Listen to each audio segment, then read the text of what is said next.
Dalam Islam, dipercaya bahwa akhir dunia ini adalah saat ditiupnya sangkakala oleh malaikat Israfil. Saat itu, manusia tidak memiliki daya upaya apapun untuk menghentikannya. Melihat pentingnya tugas malaikat Israfil tersebut, karena hakikat malaikat menurut Ibnu Katsir adalah hamba Allah yang sangat dimuliakan di sisinya, hingga menempati kedudukan yang tinggi, dan memiliki tingkat kemuliaan yang luhur. Menurut Abu Al-Farj Jamaluddin Ibn Jauzi dalam kitab Bustanul Waizin Wariyat Al-Sami'in, ada beberapa gambaran mengenai sifat dan sosok malaikat Israfil yang bertugas meniup sangkakala sebagai tanda hari kiamat. Disebutkan bahwa Israfil adalah malaikat yang sangat besar. Satu sayapnya ada di timur dan satu lagi ada di barat. Kakinya berada di lapisan ketujuh bumi yang paling bawah yang jaraknya 500 tahun perjalanan.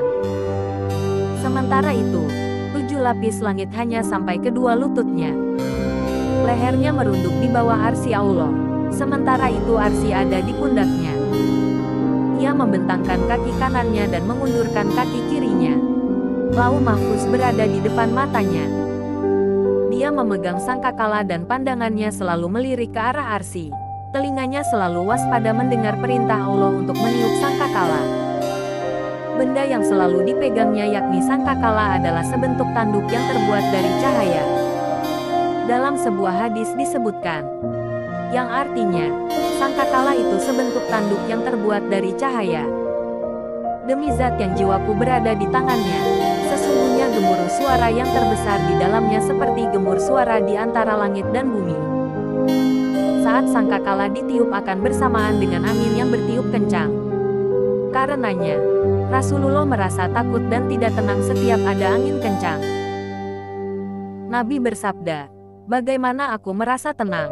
Padahal pengusung sangkakala tengah menempelkan sangkakala itu di mulutnya dan menundukkan keningnya."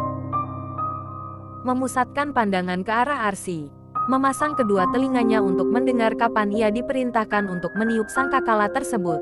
Hadis riwayat Tirmidzi. Akibat kerasnya suara tiupan sangkakala dari malaikat Israfil, bumi akan bergoncang dari timur ke barat dan semua akan menjadi binasa. Dalam kitab tafsir disebutkan bahwa segala sesuatu akan rusak dan binasa kecuali amal yang diniatkan untuk mencari ridha dari Allah Subhanahu wa Ta'ala. Malaikat adalah makhluk ciptaan Allah yang terbuat dari cahaya, tidak memiliki nafsu sehingga selalu menaati segala perintah dari Allah Subhanahu wa Ta'ala.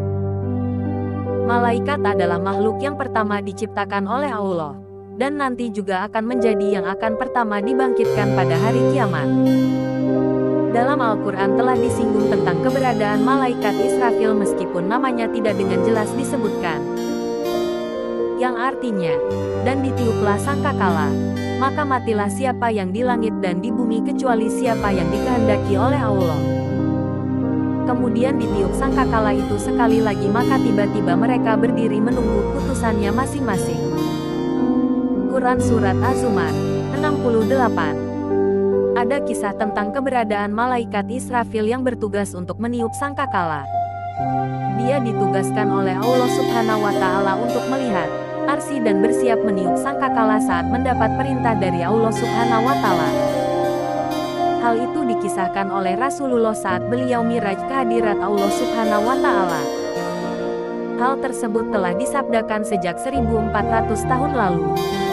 Dari Abu Hurairah, Rasulullah bersabda, yang artinya, sesungguhnya pandangan malaikat peniup sangkakala telah bersiap sejak dia diperintahkan. Dia selalu memandang ke arah arsy karena khawatir dia diperintahkan ketika matanya berkedip. Kedua matanya seperti bintang berkilau. Hadis riwayat Hakim.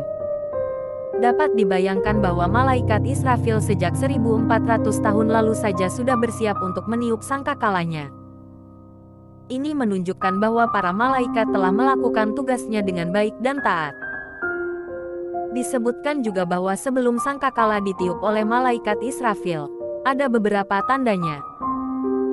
Seperti adanya kekeringan selama 3 tahun berturut-turut, munculnya Dajjal, turunnya Nabi Isa, dan lain sebagainya.